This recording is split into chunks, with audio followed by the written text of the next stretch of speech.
ሻሎም ሐዋርያ ዘላለም ነኝ። የኢትዮጵያ ቪዥነሪ አብያተ ክርስቲያናት ህብረት ፕሬዝዳንት ነኝ። ለጌታችን ለኢየሱስ ክርስቶስ የስቅለትና የትንሣኤ በዓል እንኳን አደረሳችሁ ለማለት ነው የመጣሁት።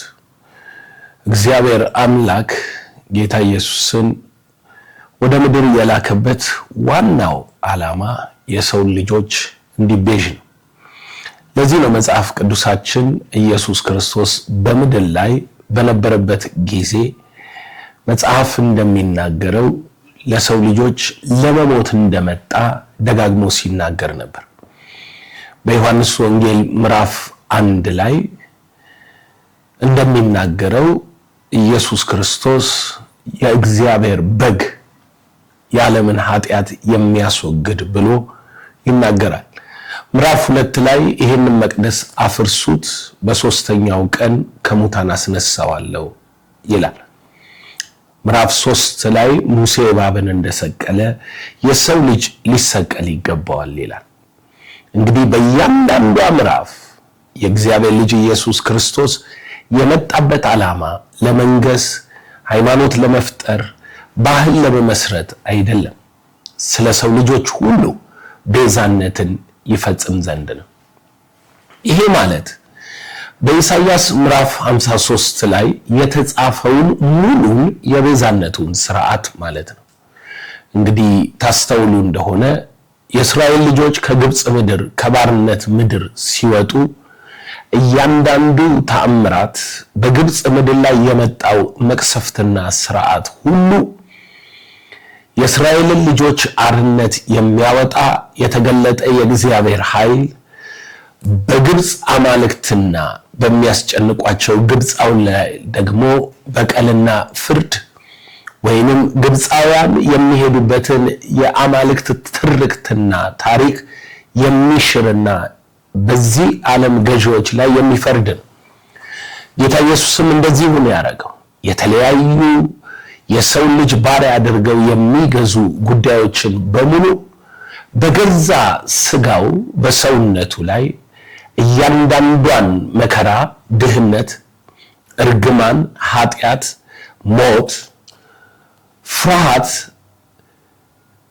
ጭንቀት፣ የደም ላብ እስኪያልበው ድረስ እያንዳንዷን በሰው ልጅ ላይ ያለችዋን እስራት ኢየሱስ ተቤዥቷታል።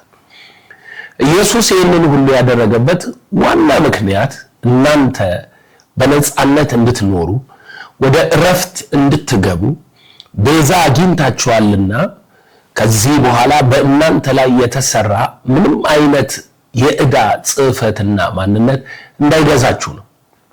ይህንን እውነት ከተረዳችሁ ኢየሱስ የሞተው በጠላት እጅ በጨለማ ባርነት ስለተገዛችሁ ብቻ ሳይሆን እግዚአብሔር ደግሞ ፍርድም እንዳዘጋጀም ሲኦልም እውነት እንደሆነ ስለሚያውቅ ነው።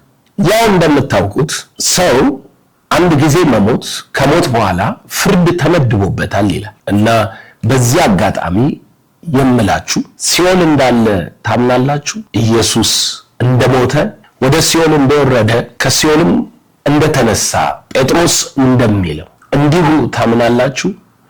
የምታምኑ ከሆነ በዚህ ፋሲካ በዚህ ዓመት እስከሚቀጥለው ፋሲካ ውሳኔያችሁ የሚሆነው አንድ ሰው ለኢየሱስ ደቀ መዝሙር አድርጉ። ጌታ ኢየሱስን እንደ ግል አዳኙ ያልተቀበለን አንድ ሰው ኢየሱስ ክርስቶስን እንዲቀበል እርዱት። ወንጌልን ስበኩለት። በግሉ ፎቶውን፣ ስሙን ይዛችሁ ጸልዩ። የጸሎታችሁ መልስ እንዲሆን ሰውየውን ወንጌል ንገሩት።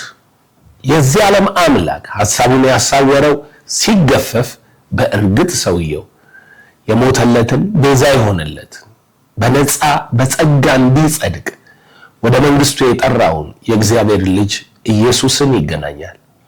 ጌታ ኢየሱስን ሰዎች እንዲቀበሉ በዚህ ፋሲካ እስከሚቀጥለው ፋሲካ ለራሳችሁ ቃል ግቡ። ኢየሱስ ክርስቶስ ጌታ ነው።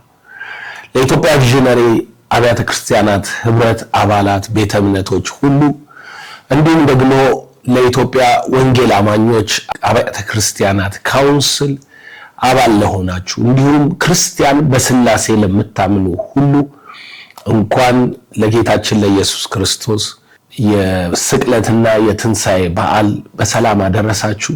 ይህ ጌታችን ነፃ ያወጣን መታሰቢያ በዓል ነውና በእርሱ ደስ ይበላችሁ። አርነታችሁ ከፊታችሁ አለ። ሻሎም ሻሎም።